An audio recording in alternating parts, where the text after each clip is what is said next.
Hey dudes, welcome to Splat from the Past, the only 80s themed horror and sci-fi show where things can get totally radical. Now today, I am just so fucking excited because I will finally be interviewing the very first Jason Voorhees himself, Ari Lehman. Yes, Ari fucking Lehman is coming on the podcast today to promote his appearance at Midsummer Scream in Long Beach next weekend. But I'm also going to be asking him about, Friday the 13th and how the process was done and everything, and how he decided not to pursue acting further and just focus on music. And I can't wait. I met Ari a couple years ago at Monsterpalooza. He's a really cool guy, really funny guy too, and I can't wait. It's going to be fucking awesome. Finally got the first Jason on. So, here is my interview with Ari Lehman. Hey, Ari. Tommy, how you doing? I am great. How are you, sir? I'm great. I'm just very stoked about this Midsummer Scream. Oh, awesome. Awesome. No. Yeah, it's such an honor to be talking to the first Jason. You know, I met you a couple years ago at Monsterpalooza. Ah, yes, Monsterpalooza. That's a great show.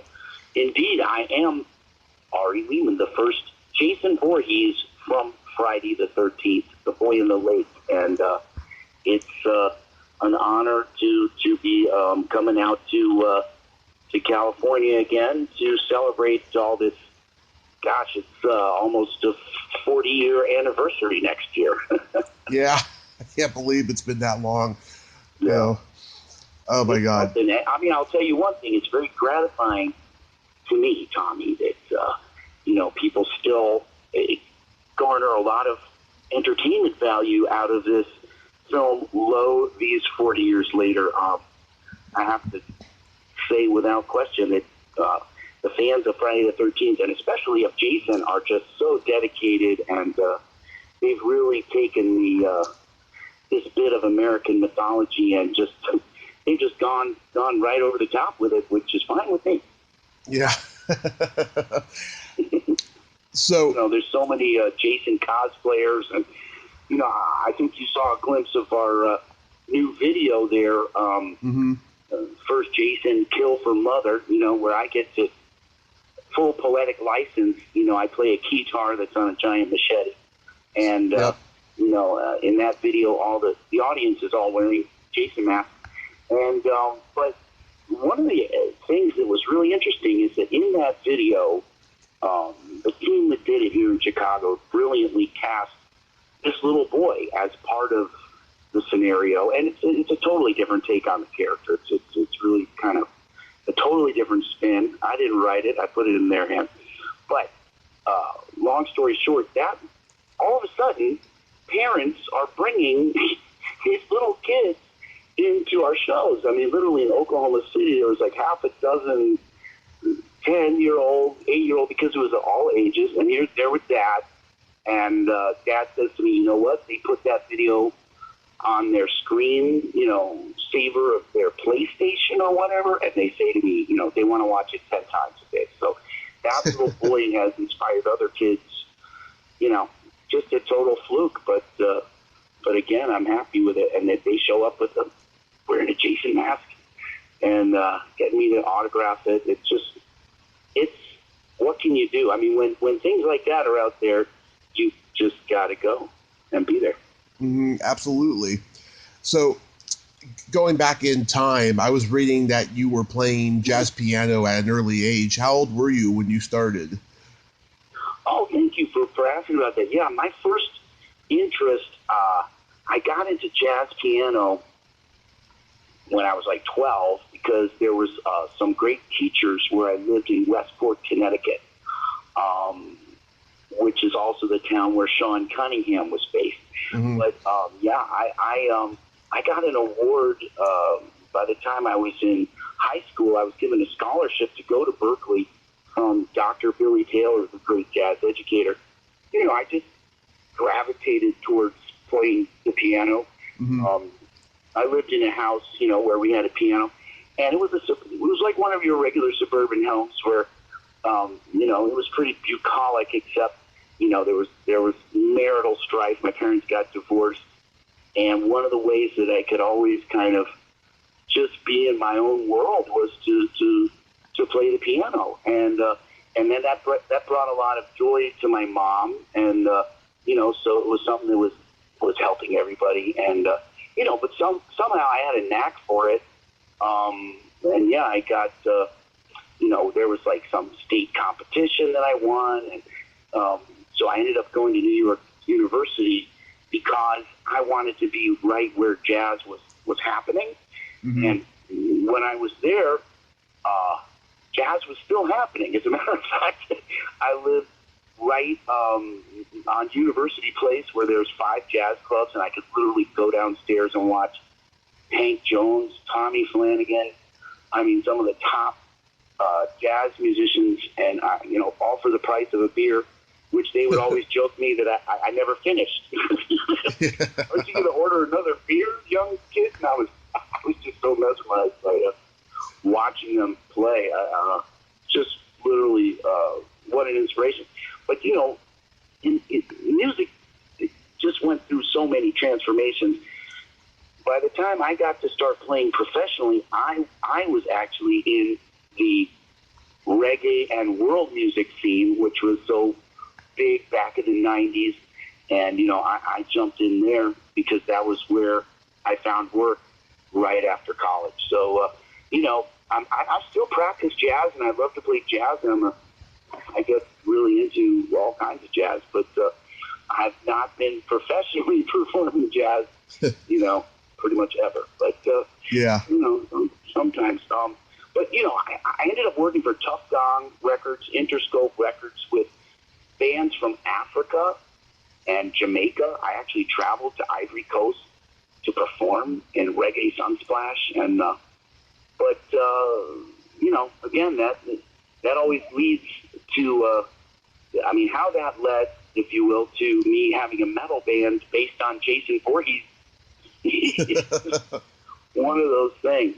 But I found that these apparent contradictions in life, if we just allow them to exist, instead of trying to somehow rectify them or make logic out of them, they can be a great source of creativity. So what happened with me was that I was at one of these big events, kind of like what Midsummer Scream is, but this one was at the Meadowlands in New Jersey, and there was thousands of people there. But at first I was showing them my reggae band, and they were into that, but it kind of hit home that I should do some harder rock stuff. And when I was at NYU, I had a good friend. His name was Dave Insurgent, and he ran a band called Reagan Youth, kind of a seminal punk band from New York City. Yeah. And so he was into jazz. He would come in and listen to me play jazz, and then he would take me to go see all these hardcore bands. I got to see Bad Brains and Dead Kennedys and White Zombie, and so that kind of informed some of my punk background. And then when I got to Chicago, where I live now, moved here with my beautiful wife, Elaine, and we were doing some renovations here, and so I met the bass player from the band Macabre, another amazing band. This is a seminal death metal band. They actually did the first album that has all double bass drum, metal technique, way back, 20 years ago.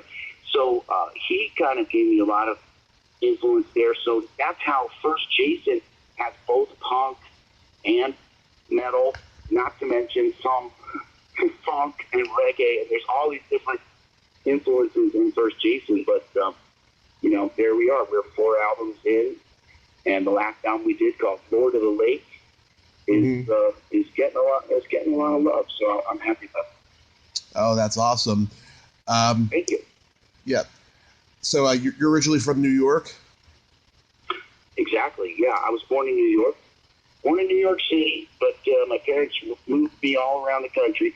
But the thing is that landing in Connecticut, living in Westport, Connecticut, for my, I guess, elementary school all the way through high school.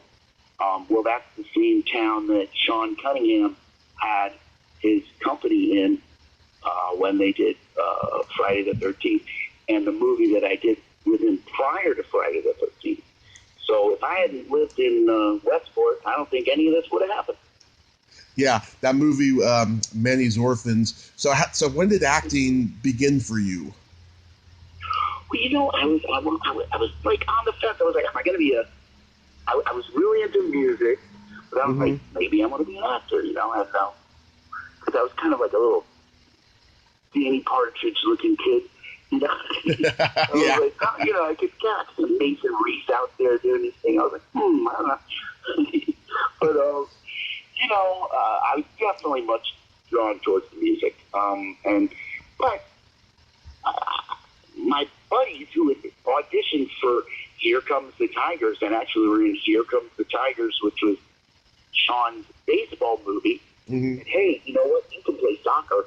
You should go audition for this new movie Sean's doing about soccer players. So I snuck in to a YMCA and got the part as, you know, little Roger, who's the sex-obsessed kid. Now, you probably haven't seen Manny's Orphan. It's not a bad movie. It's a funny movie, but it's all about soccer, which was not popular in America. Still, it's not all that popular, but you know, it might have done better today than back then. But that's the why of how Friday the 13th came about. You know, here Sean was, he had, you know how they do these movies, companies, so he had a certain amount of funding left and a certain amount of time.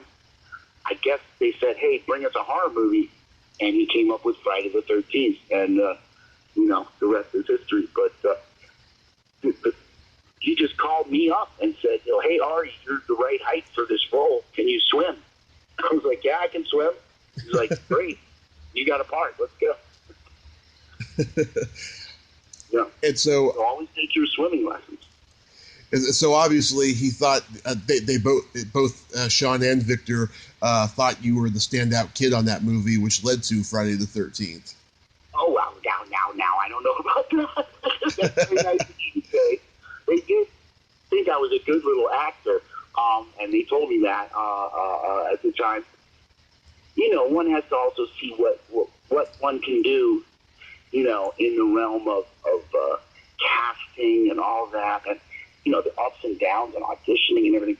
But here was something they were going to hand the role to Sean's son, Noel.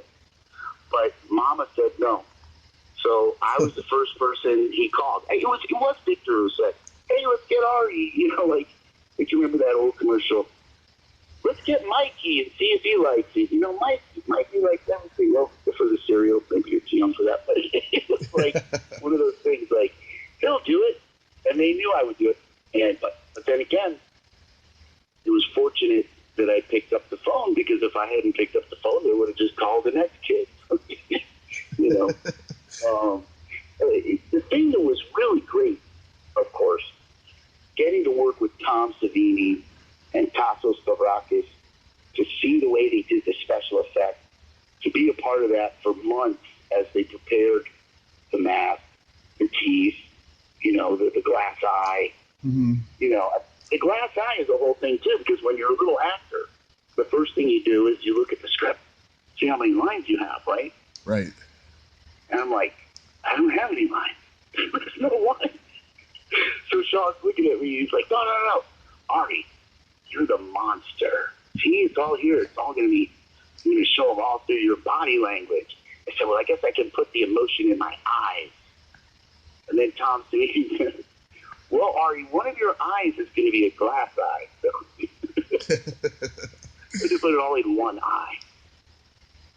Oh, my God. Yeah, this is my favorite slasher movie of all time since I was 8 years old. Wow. Well, thank you. Absolutely. Well, you got to hand that to Becky Palmer. And, you know, I mean, Adrian and the counselors, all fantastic. But there's something about Mama, you know, just her, the way she just brought her A game. And, you know, I I just love her in the movie. Every time I see it, you know, it's and I see it quite often. But you know, I fall in love with Betsy Pamela Voorhees over and over again. She, of course, played my mom in Friday the 13th. Right. Shared the same birth date as my mom, November 1st. Wow. So yeah, we were pals. Yeah, when we learned that, I mean, I don't know, we just hit it off. She took me under her wing. She would give me so much good advice. She was like the best friend anybody could ever have. Yeah. But she used to say to me, Ari, pass the joint. It's not a microphone. Literally, we would hang out. Like, she was a veggie. I'm a veggie. So, like, whenever we was going for steaks or whatever, we would be like, yeah, we're going to get some county food and just hang out. And she told me so many stories. If I started now, your recorder would burst. But suffice it to say that she could make anybody laugh so hard and fall out of their chair. I mean, because I would come out, we would do these panels, and, you know, I'm like Mr. Metal Dude, you know, pumping my metal band with my leather vest on, and then she would just come out and just make penis jokes. Nice. Just come out to me like, she would make the most hilarious jokes. I mean, that was her thing. She could just make a lot of. She was awesome. Yeah, that's what Adrian told me, and that's really. I'm really glad you told me though that she liked weed. Well, she came from. I mean, she was hip, man. I mean, she was quite a number back in the day. You know, you check out like Mr. Roberts, where she's playing the brassy leader of the Waves. You know, the female sailors. You know, opposite Henry Fonda and Jack Lemmon et al. And she's got this great scene where, you know, it's just, I don't want to give it away, but she's just amazing. And people should check that out. Just go on YouTube and look up Betsy Palmer and Mr. Roberts. But, you know, that was her whole thing. She was like a strong, sexy woman who wasn't afraid of, you know, of her sexuality. And, you know, she lived with James Dean for 2 months. They were in a movie, they were in a TV show together. So, yep. I mean, and then she kept, you know, of course I got to see her in you know, in a different time period, and I loved her madly and would bring her fresh flowers.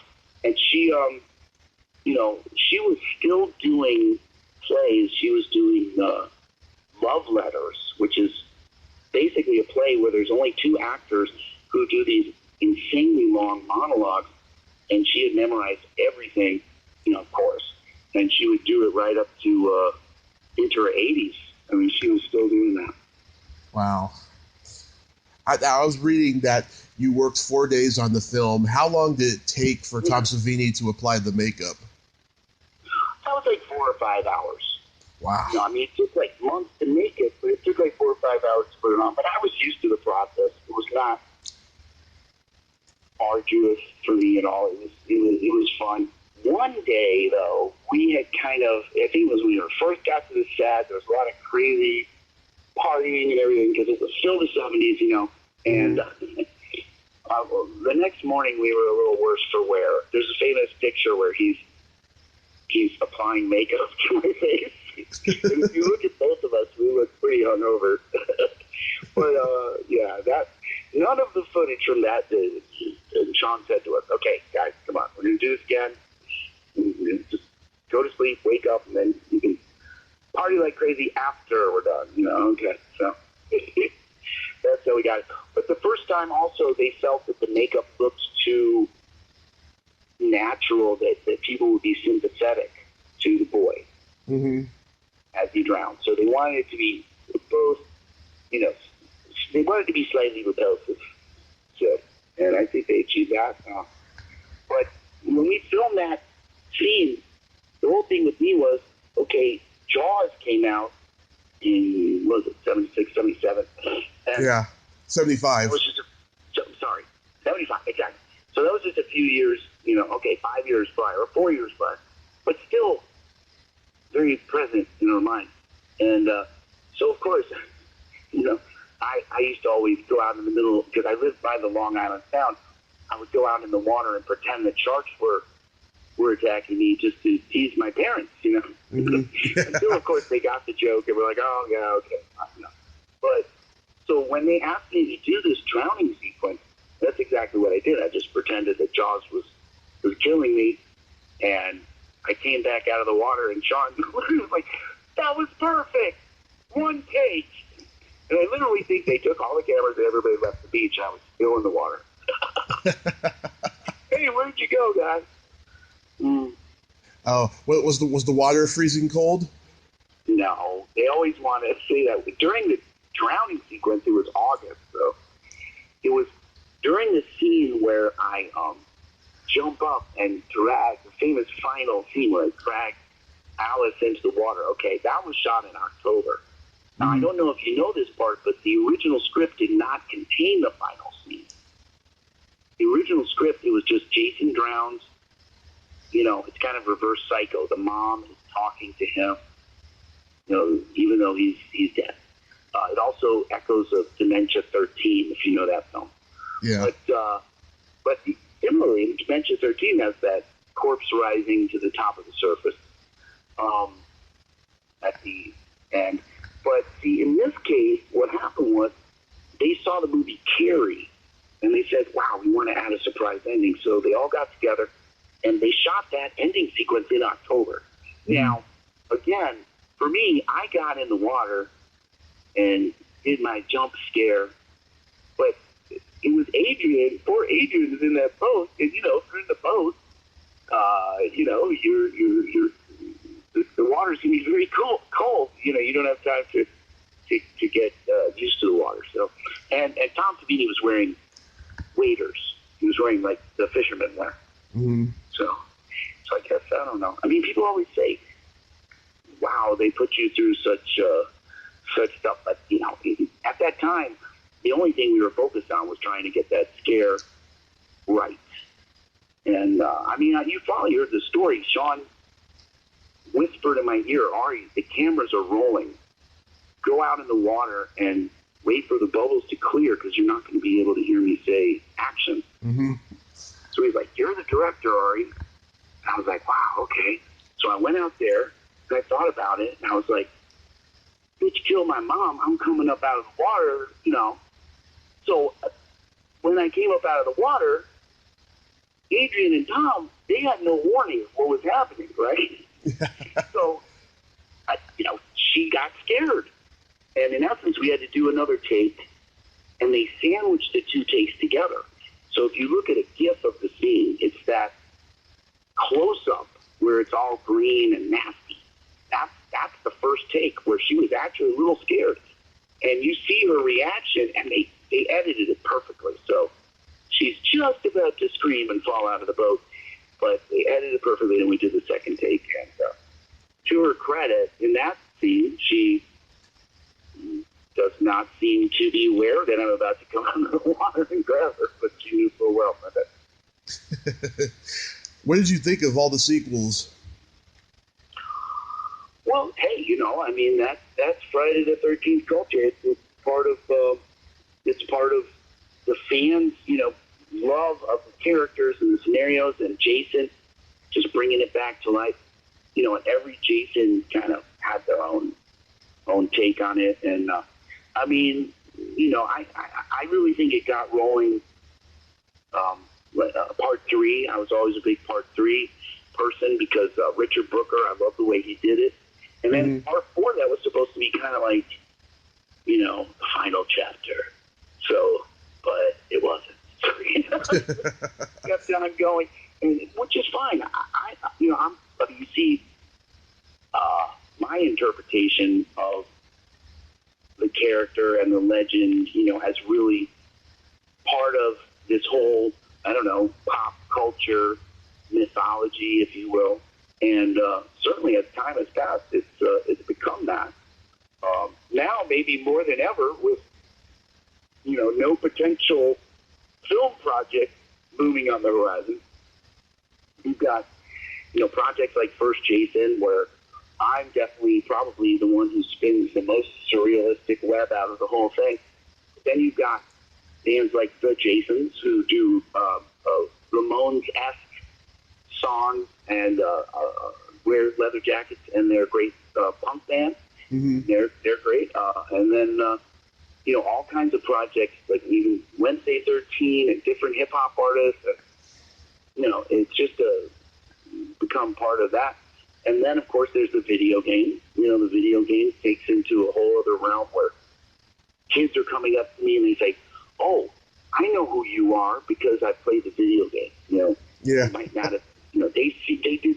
They know so many details about all the different Jasons, but they haven't even seen the movies yet. So that's another level. And I'm sure that. And then I shouldn't hesitate to mention all the fan film projects that have come out. Right. Right. So you see them. Some are better, some are not as good. But again, it's just like, I don't know, Jason's become like Paul Bunyan or something like that. It's just part of just a character that's I hope growing and growing. I was asked for ideas. Where would Jason go? In the future. He's got to embrace technology, right? So Jason can't speak, but maybe he could text. I mean, you're out there, you get a text. He's like, "I'm right behind you," Yeah. Something like that. I think Jason, there has to be new dimensions. We'll see where it goes from here, but I don't know. It doesn't seem to be slowing down or stopping. First, Jason just toured St. Louis, Memphis, New Orleans, and Oklahoma City last week. And we're getting big crowds out there. And, it's just people show up dressed as camp counselors or mama or Jason, they're just having so much fun with it. I think the cosplayers are such a big part of what's going down now on the horror scene. So, Yeah.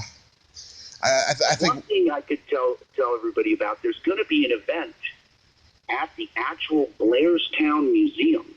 Mm-hmm. So if you're really, really a Friday the 13th fan, get out there September 12th and 13th. There's going to be a huge event we're calling Jason Fest. And, of course, first Jason's there. Jason Fest. It's just be like a rock and roll cookout with little Jason in the woods and taking pictures with the canoe and all that stuff. But Blairstown Museum has 4,000 Friday the 13th artifacts. And but, if you're on the West Coast, right, just come out and see me at Midsummer Scream in Long Beach. Yeah. I wanted to ask you, a couple weeks ago I had Victor on, and you guys got that movie out, Rock, Paper, Scissors, and you play a guy in it named Jason. Are you the killer? Well, I don't want to give away anything. I play a sadistic orderly. Sadistic orderly. I don't want to give up too much. Who knows the killer is the killer, but I'm not going to. And he gets rather mad at the killer. But that's, anyway. Wow. Turn out too good. It doesn't turn out too good for my character. I don't want to say anything. There's a good scene. I'll see that movie. And Tom Holland was great to work with. Yeah. And I learned my lesson about Hollywood there because, I live in Chicago. I'm not all that knowledgeable about set protocol. And, I thought you're supposed to, just get into your character and, so, like, one of my first lines was like, "Sit the fuck down," or something like that. Pardon me. And so I just said it, like you'd say it if you were a crazy orderly. And I think I scared a bunch of people on that set too. I don't know what I'm doing. I just scare people on the set. Yeah. They were wary of me. Yeah. And I was talking to the person on that set who was really, really went out of their way to be nice to me was Michael Madsen, also a Chicago man. But he, well, I don't know. I was just sitting there watching his scene. Then I looked down and I looked up and someone said, "Hey, aren't you the first Jason? My kid wants to talk to you." And it's Michael Madsen. I'm like, "You're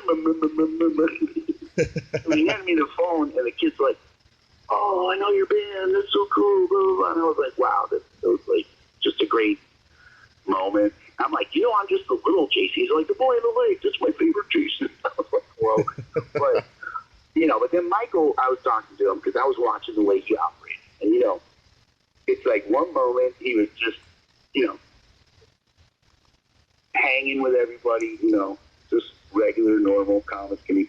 And then action and boom.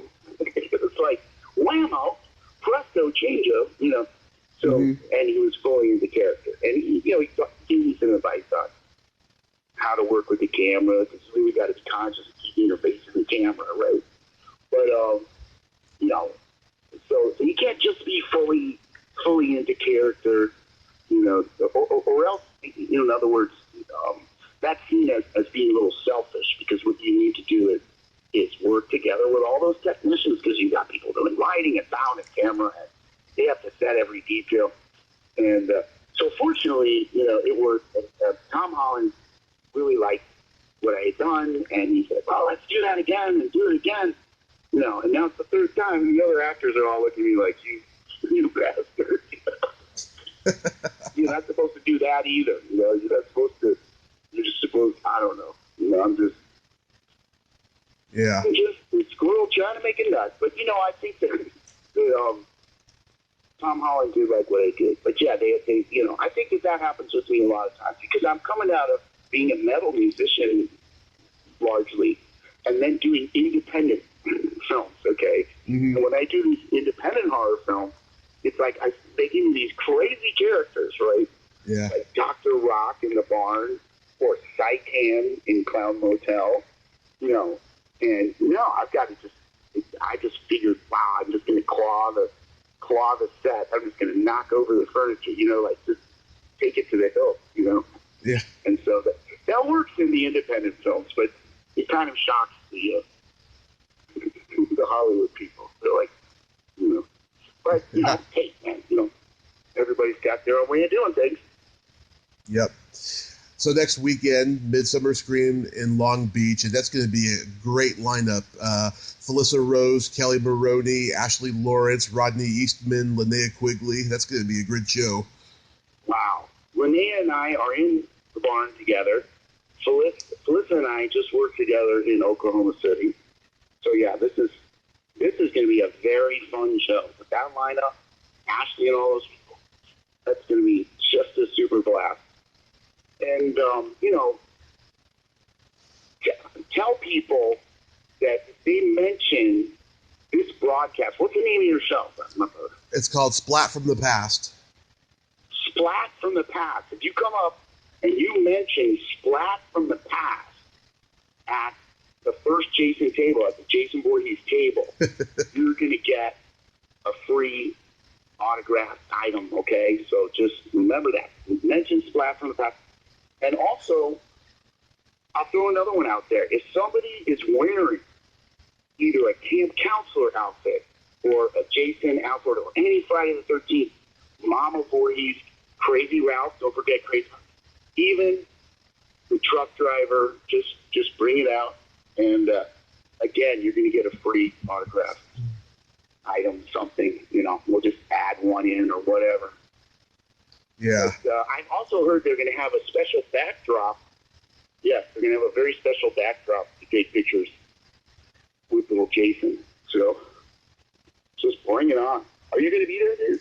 Oh, I wish I was. I really wish I was. But, yeah, but I wanted to interview you for the longest time, and I'm glad I did, Ari. I'm very flattered that you used my show as a backdrop to giving a free autograph. That's really cool. Oh, yeah. Oh, man, right on. No, it's all about the fans. It is all about the fans. It's so transformative. We love the kids. When we were in Oklahoma City, we played Houston at DFB Rock Club, got off stage, right?